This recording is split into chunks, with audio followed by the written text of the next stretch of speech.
My name is Cindy Hill. I was married to Dennis Hill. He was shot in the line of duty in 1977.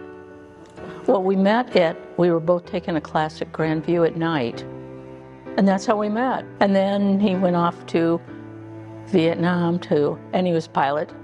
On his R&R, we got married in Hawaii.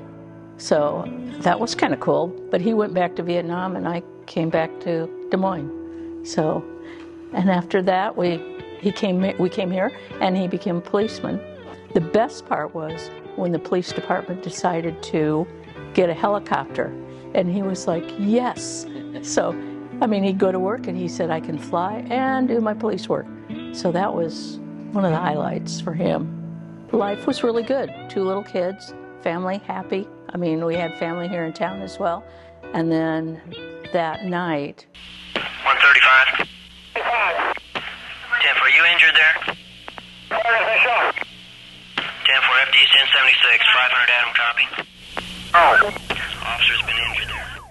I woke up and there were 2 policemen at my door. So that was a big shocker and the whole world changed for me after that.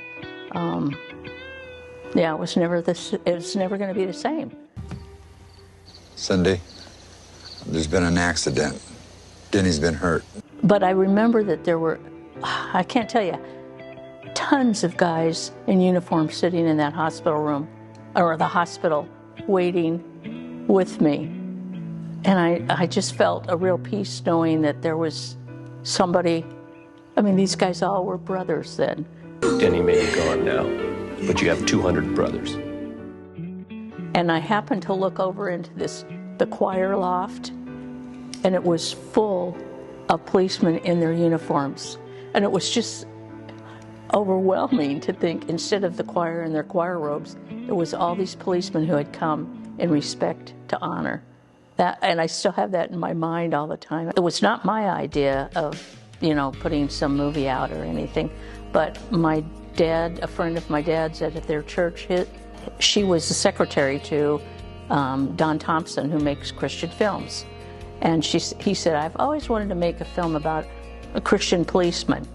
And so she said, well, you ought to talk to Cindy. So I went in and talked to him about it, and he said, oh, this is it. This is what we're going to make. Well, I went every day with them to all the filming, but it was really helpful, I think, healing to go, like some of the hospital scenes was really healing for me to relive some of that. And we just got to be lots of friends, friendly and friends, and my kids would come along as well, and we just would laugh and goof around, and they finally said, we need somebody that would, tell a policeman off. And I said, oh, let's do Cindy. If you guys had spent more time enforcing speeding laws instead of writing parking tickets, maybe our kids would be safe on the streets. And so I said, okay. So I got the fun job to tell a policeman off. My sister passed away when she was 23 and I was 19. And I saw that life goes on. And so when Denny passed away, it was like, oh, life goes on. And you have a choice to be grumpy about it and grieve all the time, or you can make something of it and have a good life. And with 2 little kids, I didn't have a choice to sit around. Now, I had days when I felt bad and stuff, but mostly it was like, I need to make a good life for my kids and myself. Denny and I would always tell each other, I love you, before we left the house. So when he died, it was like I knew that the last thing he said to me was, I love you, and I was able to tell him I loved him.